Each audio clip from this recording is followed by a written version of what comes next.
Welcome to Learn to Live Stress-Free. This is Christine Wright with Dr. Robert Wright Jr., your go-to wellness coaches of stressfreenow.info.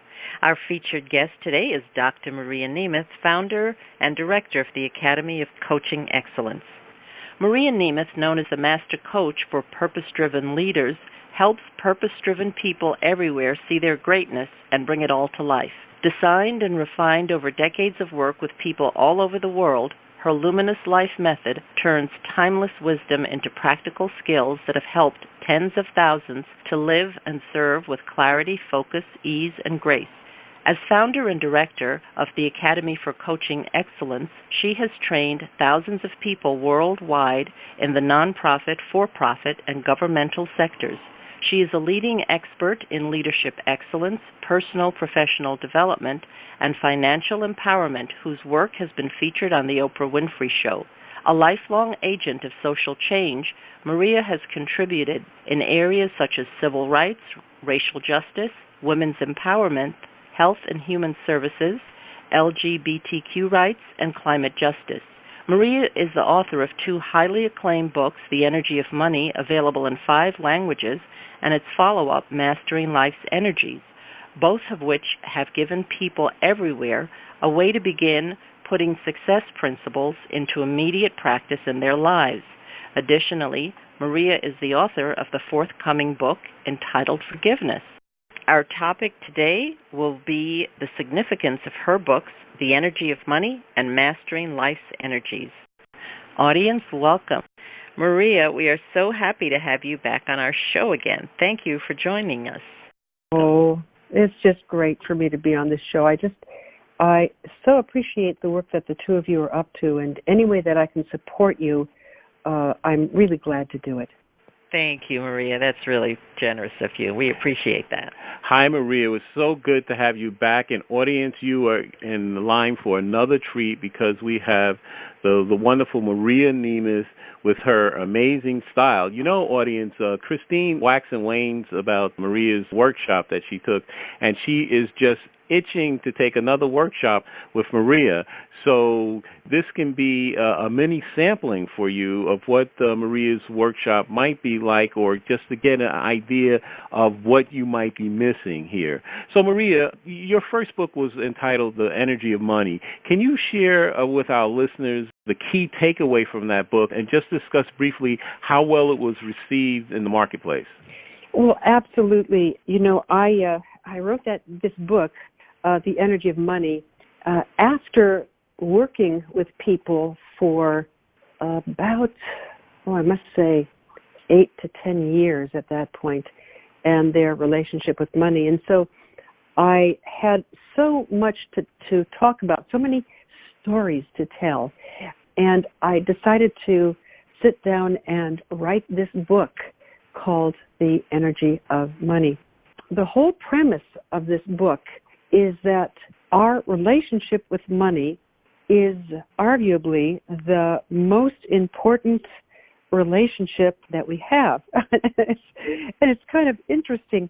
When the American Psychological Association has done research as to what really people are worried about most, they almost invariably, when they cite the first 12 things that people are really worried about, it has to do with money. What am I going to do about my retirement? You know, this is what keeps people up at night. How can I fund my kids' college? You know, am I earning enough to be able to have the lifestyle that I really want? I mean, each person who answered this survey reported a number of things that really stressed them out about money. So I really reasoned that if we can have a breakthrough with the energy of money, if we can transform that relationship away from fear, doubt, worry, to a one in which we are living the life we love to live, there's absolutely no fear. We are living the goals and dreams that warm our heart and nourish our spirit. So if there can be that transformation, it obviously works in all areas of our life. You know, what is one of the biggest things, for example, that couples argue about? And of course, it's money, what to do with it, how much to save. There was this old saying by someone who was a financial planner. He said, there are people who want to save to buy the boat, and then there are people who want to buy the boat and then pay for it, and those two people tend to get married.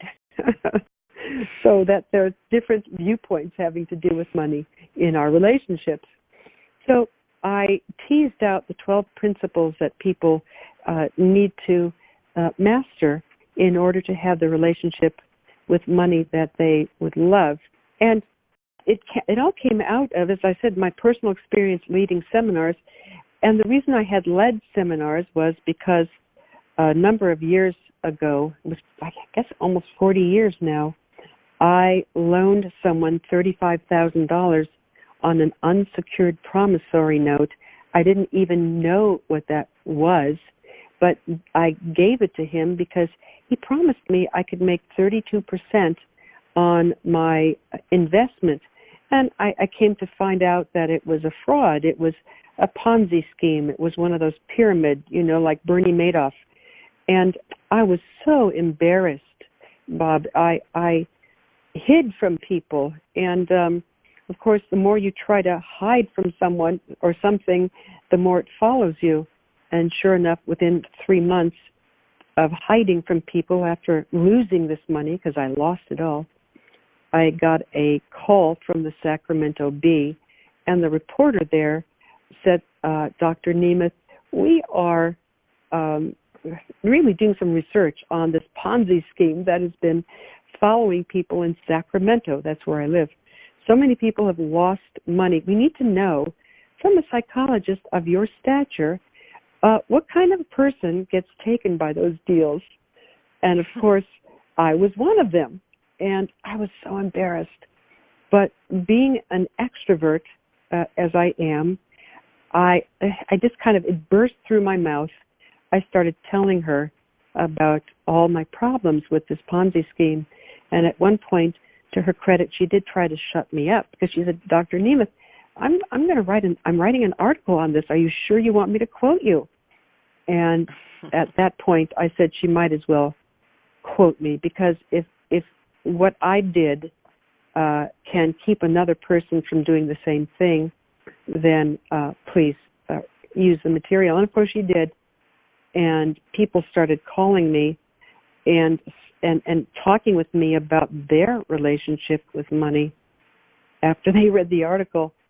And I decided to design a course that I knew I needed to take to transform my own relationship. There's that old saying, we teach what we need to learn, and that was certainly true about me. So really, I was steeped and really simmered in the sauce of the energy of money for a number of years before I wrote this book.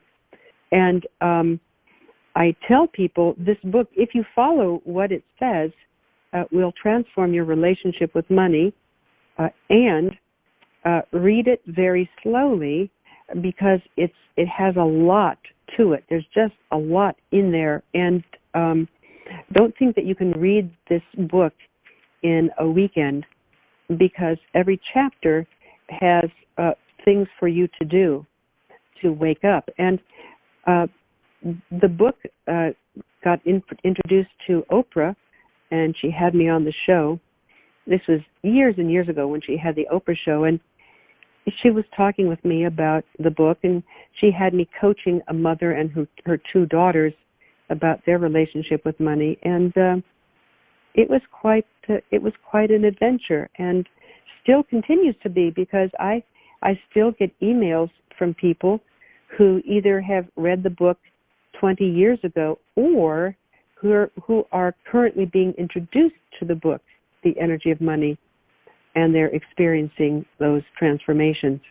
Yes, both Bob and I are fans of your work, and that book was certainly packed with extraordinary information. And how do I say? I liked that book, but I really loved Mastering Life's Energies. Oh, sure. That book was so poetic, and I love the way you talk about the process of writing them, and later on in the show we'll talk about your upcoming book. But the book Mastering Life's Energies, I really enjoyed that, Maria. It was, to me, it was so very poetic, and it took us through a sort of a different process for me, a different journey. It was certainly if you will, a broader view. I'm not sure if I'm describing that correctly. I know you'll do a better job. But it was just so poetic, and it was the basis of your signature workshop, which, as I have told you many times, and I speak about it to my clients, my colleagues, that if you really want to clear out those extra cobwebs, you've got to take Maria's workshop, which is what you talk about, which is somewhat the basis of this book. How did you come to put this work together? It's just so beautiful, Maria.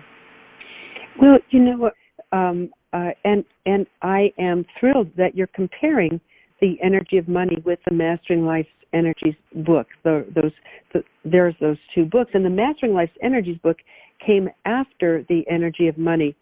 The Energy of Money is like eating a very dense chocolate cake. You can only take little bites at a time, and it's very powerful. Mastering Life's Energies, what I talk about is how to lead a luminous life. And there's a philosophy that I've developed over the years that luminosity is what we're really looking for, that it really is more powerful than happiness. Because luminosity, when you're leading a luminous life, you know in the moment you are doing exactly what you were meant to be doing. And you see that all is well. You have this sense in your heart of gratitude for being where you are. Now, you can be having a luminous moment, and it's not necessarily happy. For example, if you are with a friend who is very, very sick, and you're taking care of him or her, you can have that luminous experience of being in the right place, the right time, all is well, you're doing exactly what you're meant to be doing, you can be proud of yourself. You have that, and you're not necessarily happy for your friend being sick. So luminosity, I call it like this, and this is maybe why it sounds more poetic than the Energy of Money. Imagine that you are looking back on the path that you've taken in life, and all along this path, you see these lanterns. They're like these beautiful paper lanterns, and they cast a glow on the path. And you see them all along your path. Each one of those represents a luminous moment, a time in which you did exactly what you were meant to do. You were being a loving family member. You were being a creator of beauty. You were being a contributor to your community. Something inside of you was being expressed. And there is that moment of appreciation and gratitude that attends looking at this lantern, for example. And imagine that you could populate your path with all these lanterns. So at any time, you could look back and you could say, yes, I had my ups, I've had my downs, I've had things I'm proud of, I've had things I'm not proud of, but you know what? I did and am doing what I came here to do in my life. All is well.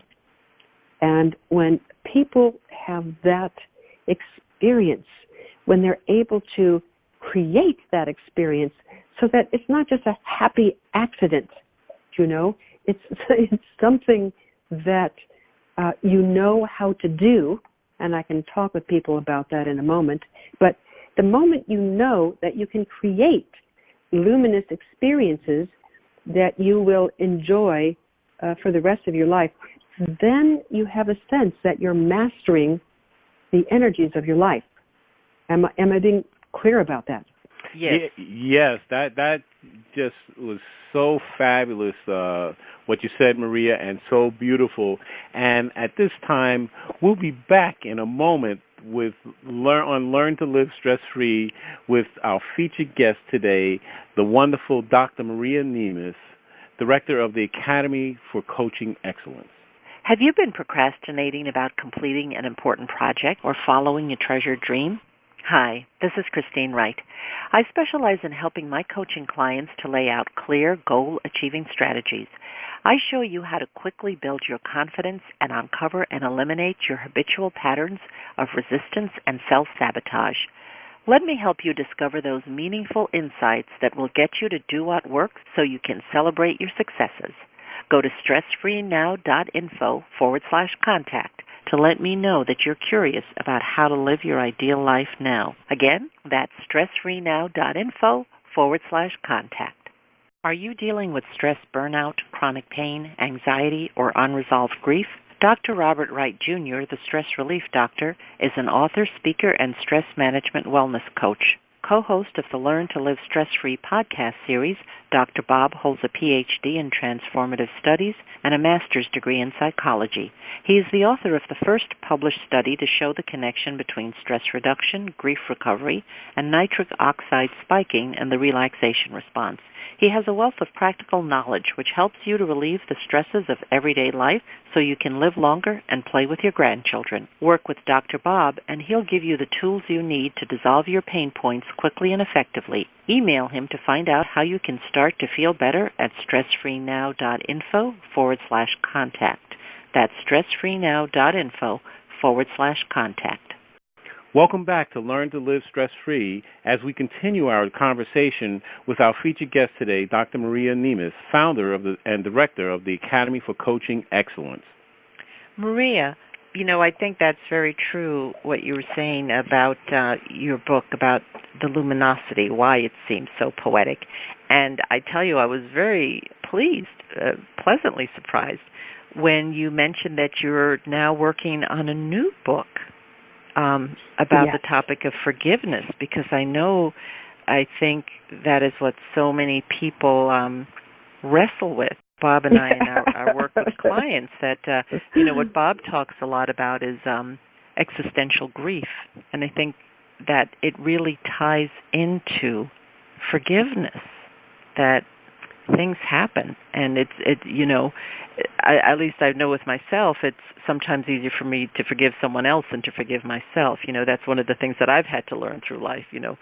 Don't beat up on myself. So when I saw that you were going to be writing on this topic, I know I've got my marker set to buy your book when it comes out. Could you tell us about what brought you to this point? Absolutely. And I learned about forgiveness from a priest who was in the Catholic diocese in San Francisco. His name is Father Jerry O'Rourke. He's still alive, and at the time, this was a good 35 years ago, he stood in front of 350 of us one day at a seminar. He had only about 3 hours to spend with us, but he stood in front of us. He said, if you are willing to forgive, I will put you through a process that only takes a few minutes, at the end of which the person you have brought forth to forgive will be forgiven. And he said, well, and it only takes answering 3 questions. Yes.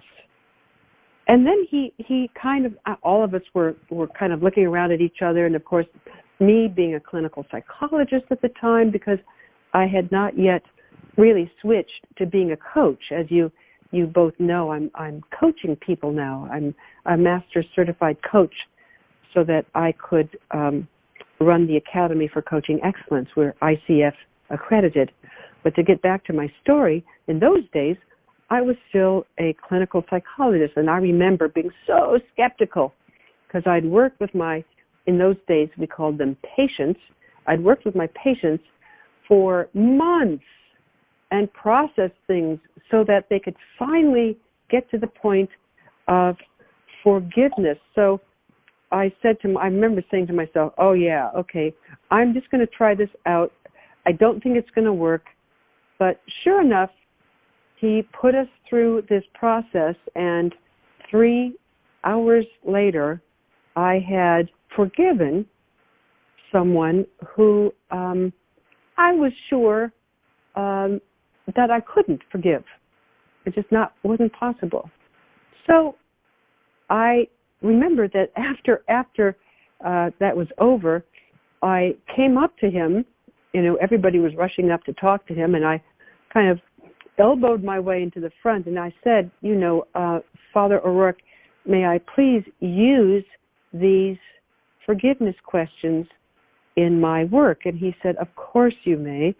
So I took them, and over about a period of a year and a half to 2 years, working with people with his questions, I finally developed this seminar on forgiveness, which I began to lead all over the country. I've on the West Coast, for example, I've led it at Esalen Institute and Mount Madonna, and I was fortunate to do it all around the world, including India. So the book itself, talking about Bob's existential malaise, the way I put it is this: we are not happy that we haven't forgiven someone. We don't wake up on a Thursday morning and say, yippee, I have not forgiven my boss. We're not happy about it. We are cranky. We get irritated. It's like there's this movement inside of us that something really isn't right. And so we don't like it that we haven't forgiven someone. So that's our first clue that we are meant to forgive. We are built to forgive, because when we haven't forgiven, it just tweaks us so much. That's the first thing. The second thing is that when we are willing to forgive, we are letting go. We are letting go of so much baggage that we've been carrying around us for so long. The question is, are we truly willing to dump that baggage? I mean, a friend of mine said, Maria, it's like this. I'm a monkey in a tree, and this tree doesn't have any bananas, and I'm looking over at a tree not too far away from me. It has a lot of bananas on it, but I still don't want to leave this tree that doesn't have bananas, because after all, it's my tree. Even if it doesn't have bananas, one day, maybe it will. And sometimes that's how we come upon the forgiveness. Like one day, someday, I am going to forgive that person. And then sometimes something happens, maybe something happens to that person, and we say to ourselves, oh, gosh, I wish I would have just let go. And so it's with that promise and that premise that I'm writing the forgiveness book. And, I don't really have a title for it yet, although I do know the basic underlying premise is all right now. It's all right now, which you can see in a number of different ways. Yes, but when you have forgiven someone, it's like, all right now. I understand, yes. Maria, can you tell I'm breathing hard now? The thing is, from my standpoint, let's say from a reductionist scientific standpoint, I'm breathing hard because I'm thinking with the mind first of, like, when you were a psychologist, you were skeptical, right? So one of the things that I know in my experience is that just because we may not believe something is not true doesn't mean it isn't true. And so this is a tough nut, if you will, because I think the first thing that I also move to is the need for forgiveness of self and self-compassion, etc. And so, all the traditions talk about that kind of thing. The other issue is something more difficult to get a grip on, like, for example, someone that maybe has been violated and, something unspeakable has happened to them, right? And so we're really in the deep end of the pool in this conversation when you enter that range and, topic, maybe someone was raped or something worse.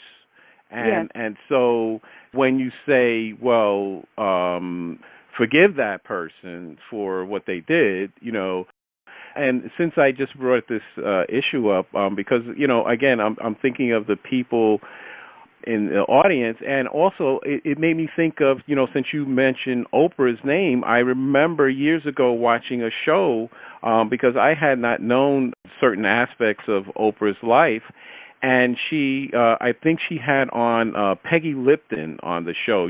She had been in the Mod Squad and the TV show. And Peggy Lipton was talking about how she had been raped by her uncle when she was like 6, 7, 8, whatever, and how she blamed herself because, why didn't she fight back? Why she didn't cry out? And all the while when her brother was in the room. And so watching that show, I remember Oprah pounding on her chair, and she said, "That's it." And then she said, "I'm going to tell it." And then she told the story about how she had been raped by her uncle and how every Thanksgiving she was still inviting this guy to Thanksgiving dinner and being quiet about it.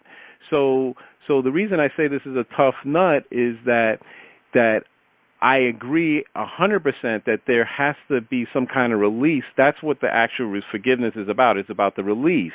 So I'm thinking of the neuroendocrine release, the clearing of your system, the reduction in your allostatic load, moving towards homeostasis. And then there's actually the spiritual aspect. And but I bring that up about like the thing like with Oprah because there's so many people, and I think Oprah did another show where I think there were 200 men in the audience that had been raped. And to think about when I watched that show, the tears were coming down their faces. When they stood up, they were holding pictures of themselves of when they were violated as a child, and now as men, as adults, they came forward, in public because this is, humiliating. Where as a man could you go and say, oh, this happened to me, when I was 9 years old or 7 years old or whatever, and so all that stuff was bottled up. So what I'm saying is equally and simultaneously, I couldn't agree with you more about the need for forgiveness, especially self-forgiveness, but how does it work? I heard you loud and clear with the priest. I think our audience would really want to know, how does a person forgive the person that has done something unspeakable to them? Well, let's do something right now, and I think that everything you're saying I agree with. Okay, so there absolutely, and so I want to use the metaphor that you've used. Okay, the metaphor is deep end of the pool. Let's move to the shallow end of the pool, because sometimes going to the deep end of the pool when we don't know how to swim, we get all kinds of things that happen to us. We inhale water, we get scared, and we think there's something wrong with us that we don't know how to swim. So let's go to the shallow end. All right. Because I said to myself, look, what if we saw that forgiveness is a skill set,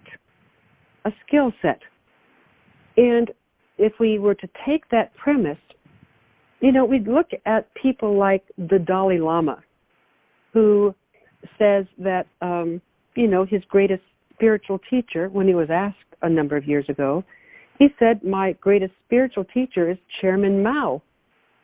And people were just absolutely aghast. He said, that's because Chairman Mao gives me my greatest opportunity to practice my spiritual principles. Ah. He said, your teacher is the one who gives you the greatest opportunity to practice your spiritual principles. Now, I said to myself, that person is a ultra marathon runner. That person is an ultra marathon runner. He is talking about Chairman Mao in a different way than one would expect someone to talk about a person who has, for all intents and purposes, decimated his culture, his people. And so I said, wait a second, okay, that man is an ultra marathon runner. How about for those of us who haven't even walked around the block? So we're looking at someone who's this ultra marathon runner, and we're saying, I could never do that, et cetera, et cetera. Now, maybe, but let's go to the shallow end of the pool. And that's why I say when people first experience this process that I'm going to write about in the book, that they look to do it with someone who you find mildly irritating. Let's not start with the big ones, because that's too huge. Why don't we start gently building skills with people who we find mildly irritating, and then see how that turns out for us, the small, sweet steps of going forward. And every time we hear our brain say, yeah, but what about that big one? We say to our brain, thank you for sharing, but I'm learning a skill set here. I'm going to start with someone who I find to be mildly or even moderately, which is a little bit more than mildly, moderately irritating. Okay, so let me see if I can do that, and if I can do that, then I can go up to the next level and the next level. Will that ultimately allow me to forgive my Uncle Sal for what he did? I don't know. But what I do know is that you will begin feeling better about yourself because you are learning to let go. And you know, in so many spiritual traditions, it is said, as ye forgive, so are ye forgiven. That don't seek to forgive yourself first. Seek first to develop the capacity, the skills to forgive others. Because as you forgive others, something happens to your own estimation of yourself. If I am more interested in forgiving myself, that can be a never-ending story. And I say this advisedly, having been a psychotherapist for 20 years, having had my own psychoanalysis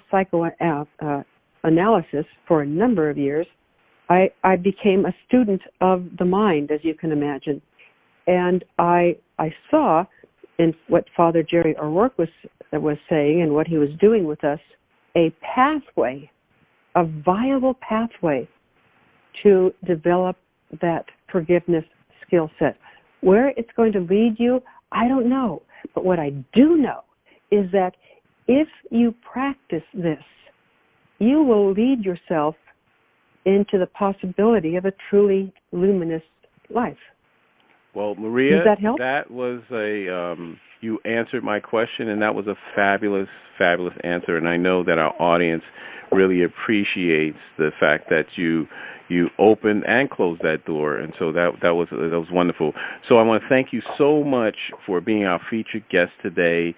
And audience, we've had the wonderful Dr. Maria Nemeth on with us today, and I know you have enjoyed her. I was going to say, if I might, I want to tell our guests that I do have a free gift for you. It's called the Life Blueprint, and it is the beginning of how to live a luminous life. And you can get it at acecoachtraining.com. That's ACE coachtraining.com/blueprint. Beautiful. Thank you so much, Maria, and we truly appreciate your being a guest again. We always enjoy having you on. So, audience, you can get Maria's free gift, Life Blueprint, by going to her website, acecoachtraining.com/blueprint.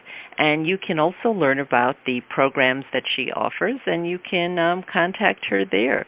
So thank you so much, Maria. My pleasure. Thank the two of you. It is always a pleasure to have these chats. Maria, what final thoughts or key idea would you like our audience to take away from today's broadcast?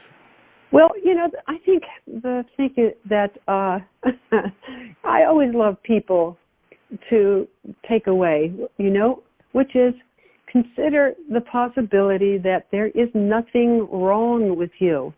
If you haven't gotten your goals and dreams yet, if you haven't lived the life that you love to live, there's nothing wrong with you.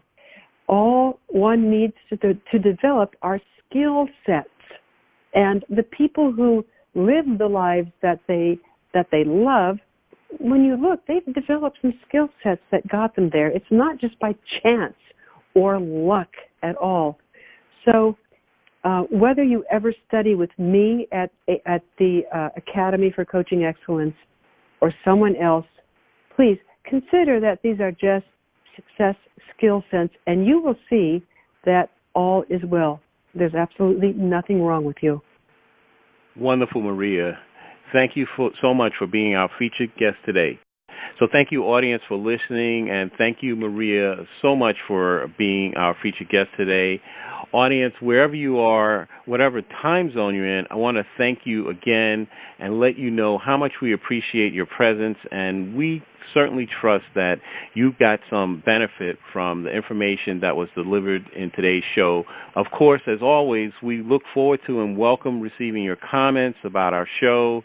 You can let us know if there are any additional topics you'd like us to cover, or if there's a guest you'd like us to invite back because you enjoyed them.